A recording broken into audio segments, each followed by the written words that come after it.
Hello, everybody. Welcome back to IGN Live at Gamescom 2015, brought to you by Homefront: The Revolution. I'm Max Scoville. Joining me is Michael from Focus Home Interactive, and you're showing off Technomancer. The Technomancer, right? yeah, It rhymes with right. my favorite book, Necromancers, or Neuromancer, Technomancer. It's cool compound words. Yep, they're certainly there. a different thing, though.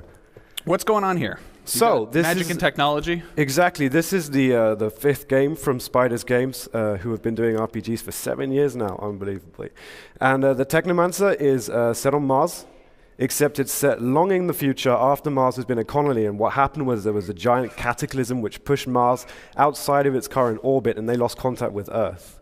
And one of the really cool things about this story is when it was a colony, there were four water companies who were pumping out water, terraforming the planet, and getting everything going. And because they lost contact with Earth, in fact, the water companies became major political powers. Mm-hmm. So this game takes place hundreds of years after this happens, and they're having to recycle lots of the things the first colonists brought to Mars.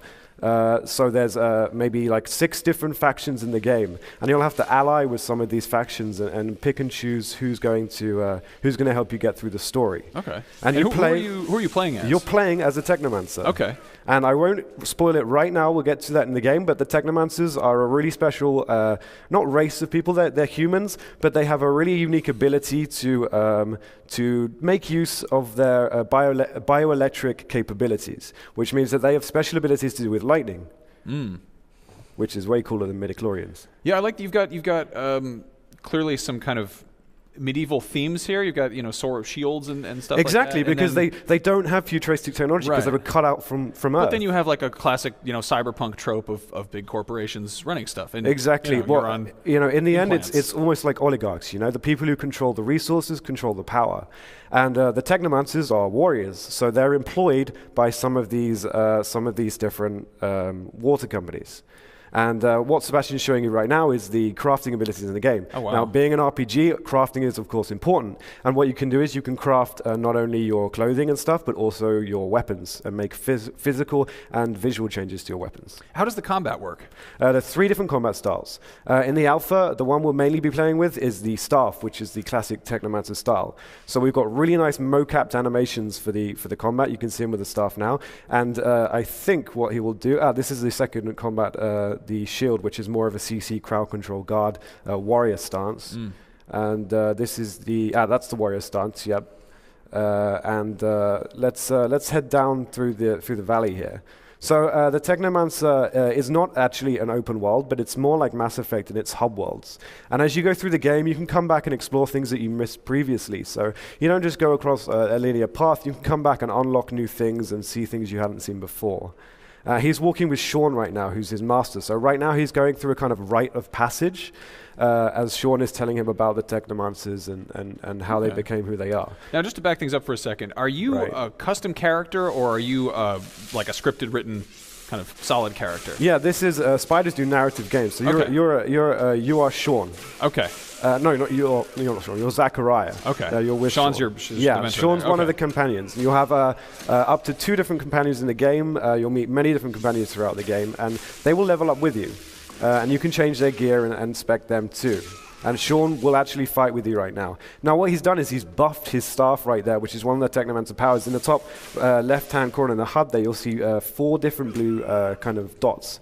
And they're your ability slots, and they'll recharge. But when you've got a buff, it'll not recharge to the full. So you have to really manage. Either you have a buff and you can use more active abilities and recharge it, or you don't use a buff and you have more slots to use your active abilities. So there's a little bit of management there. And as he sprints, you'll see the stamina bar go down as well, so you become less efficient in combat and stuff like that.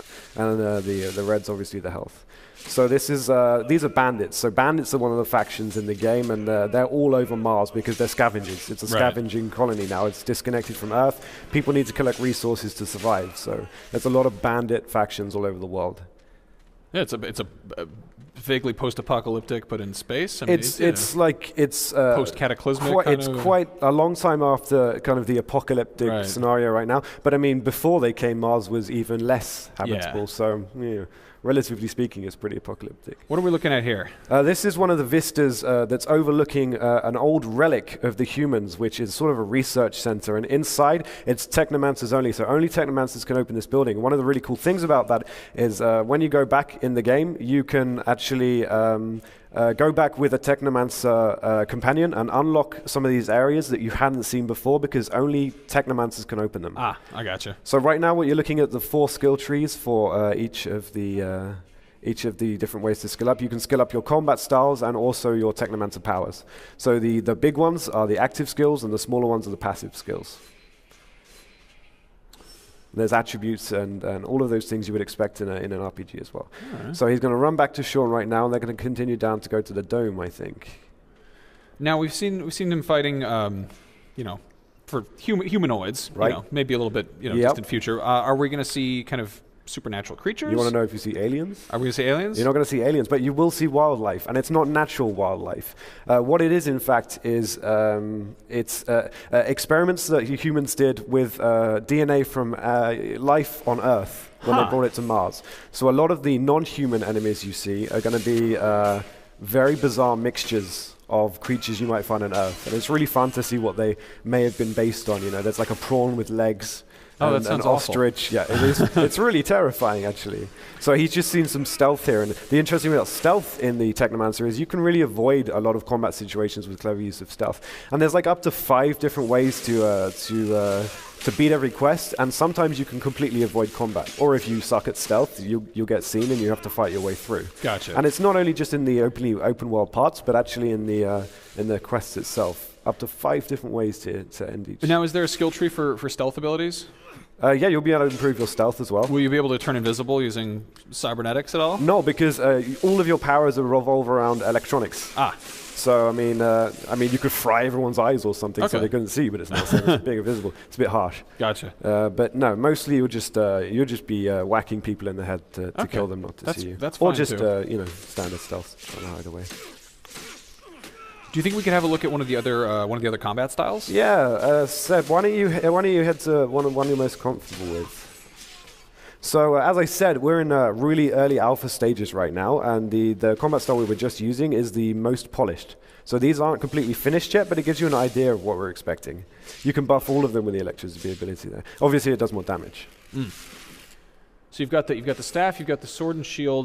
Did I see you had a gun earlier? You do have a gun, okay. And it's mostly for CC. A lot of time you're getting attacked by mobs. It's useful to fire your gun off and push them back. And so these are these technomancers right now. We're going to head straight into the dome here, and it's just going to explain how you need 2 people to enter it. And okay. Yeah. How many different companions will you have throughout the game? There's going to be, we don't know the full number yet, can't really tell you the full number yet, but there'll be many different companions. And you'll even be able to have romantic situations. Oh, yeah, that's what I like to hear. Yeah. That's the fun part. Yeah, that's the fun part. I mean, aside from hitting guys with gameplay. electric staff, it's all about the, Yeah, whacking people and then mating. Got to keep the population up, it is Mars. Yeah. So these are relics of Earth, in fact. The Technomancers have all of the relics of Earth. And these are things that other people don't know about, because this is generations of people who have grown up on Mars, disconnected from Earth. And it's really civilization has gone back many, many hundreds of years. Okay. So it's almost this odd juxtaposition of finding the old and the new. And even the newer stuff looks really ancient. Oh, those are really gross looking. Yeah, they're horrible. And that's why he just killed them for us. He's a nice guy. I respect the choice of prawns over spiders. I think spiders have been done to death, and I'm not fond of them. And they're terrifying. Yeah. These are creepy. Spiders are too terrifying. Yeah. Now, there's not supposed to be monsters here, but because it's so old and derelict, he has to clear them out. Now, this is where he's going to learn a secret of the Technomancers, because on Mars, because the world was shifted out of its orbit due to the radiation, there's mutants. Now, mutants are deformed in many different ways, but they're sort of chastised on Mars. They become slaves. And here in this scene right now, Zachariah is learning that the Technomancers themselves are mutants. They are genetically engineered and therefore mutants. And this secret is something they have to hide from the governments of Mars, the 4 factions running Mars, because essentially they will be enslaved. Okay. So right now they're working as henchmen because they think they're just really talented. They don't know the root of their powers, and they're revered. But when they find out that they're just mutants, everything will change for them, and the secret police will eventually try and chase them down. So he's just learned that about their origins. Is that a kind of a core theme in the game? That's a core theme in the game. A lot of the game is about how Zachariah and how the Technomancers deal with this revelation that they are themselves mutants when mutants are so chastised in the game. What other types of environments are we going to see? You're going to see a lot of the cities and towns are protected from sunlight by giant sheets of metal, to protect people from the radiation. But you'll see many different cultures. It's one of the most interesting things about the Technomancer is that because there's more than 200 years since they lost contact with Earth, new cultures have emerged based on the cultures of Earth. So you'll see many different villages with many different themes and a culture for each faction. And you'll see outside environments and inside environments on multiple different levels. We really worked hard on making the game quite three-dimensional in the level design. It's not just inside and flat, but there's actually levels top to bottom.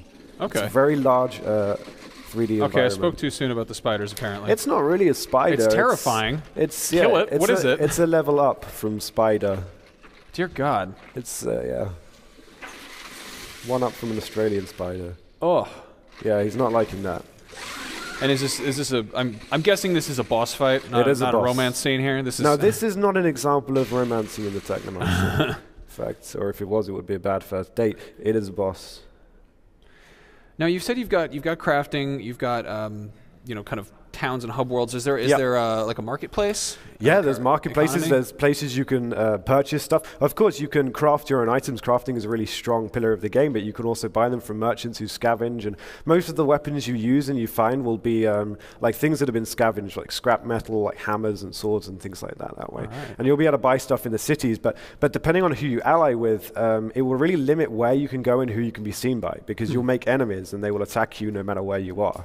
And that will affect the end of the game. There's multiple endings, so depending on who you ally with and the choices you make, as I said, up to 5 different ways to end a quest. You'll have one of the many different endings. It seems like you guys are definitely taking some cues from Mass Effect on that front, and people love to replay that and kind of see all the different branching paths. So that's I mean, it's impossible not to take influence from other games. Spiders love games. We love games, it's not that we take the best from each game, but we really think that we've made our own thing, and that it's definitely got a lot of what people would expect. Yeah, well, it looks awesome. When is it coming out? And it's coming out 2016 on PS4, Xbox One, and PC.